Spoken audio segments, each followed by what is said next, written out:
কবি জয়ন্ত চক্রবর্তী। প্রকৃতির কাছে বারবার দুহাত পেতে দাঁড়ান কবি, আর বুক ভরে নিয়ে যান অতলান্ত ভালোবাসার নির্যাস। চলে যান পাহাড়ে, সেও যে ডাকে বারংবার, আর ডাকে জোনাকি, জোনাকি রায়। কবির মন কেমনিয়া আবেগের সঙ্গী সেই মেয়ে যে পাহাড়েই থাকে, তার সঙ্গী হতে বুক পেতে অপেক্ষা করেন কবি।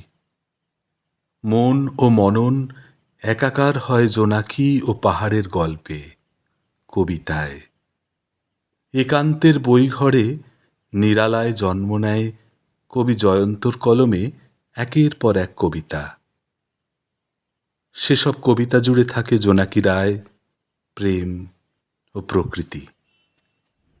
খেলা ঘর বাঁধতে লেগেছে আমার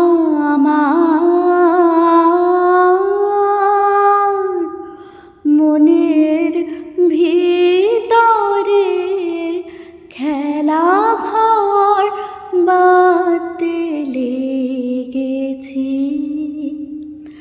কত রাত তাই তো জেগেছি, বলবো কি তোরে, খেলা ঘর বাঁধতে লেগেছি। পাহাড়িয়া প্রেম। মিস জোনাকি রায়, কার্শিয়াং বাড়ি। আলাপ হয়েছিল এক হেমন্তের বিকেলে। চা বাগানে তখন হঠাৎ বৃষ্টি নেমেছে। বাধ্য হয়ে আমরা উঠলাম দার্জিলিং ক্যাফেতে। কফি টেবিলে এলো পাহাড়ি নুডলস, সামনে জোনাকি রায়ের জীবনের গল্প, আর জানলার কাঁচে মেঘেদের আনাগোনা। সে নেপালি ভাষায় একটা গান গাইল। বুঝলাম এ বিষাদের সুর। সন্ধ্যা নেমে এলো। আমার কবিতার লাল ডায়েরি দেখে সে প্রশ্ন করল, একে কি ডেটিং বলা যায়? মুচকি হেসে আমি বললাম, একদমই না, এটা শুধু সৌজন্য সাক্ষাৎ ম্যাডাম।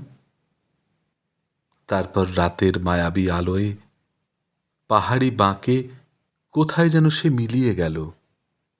রুমে ফিরে দেখি তার দেওয়া চিরকুটে লেখা, জানি তোমার নতুন কবিতায় আমি থাকব। একটা ডেটিংয়ে এটাই অনেক বড় পাওনা। ইতি মিস জোনাকি রায়, বাসা কার্শিয়াং। ভালোবেসে সখী নিভৃতে যতনে আমার নামটি লিখো তোমার মনেরও মন্দিরে। ভালোবেসে সখী নিভৃতে যতনে আমার নামটি লিখো তোমার মনেরও মন্দিরে।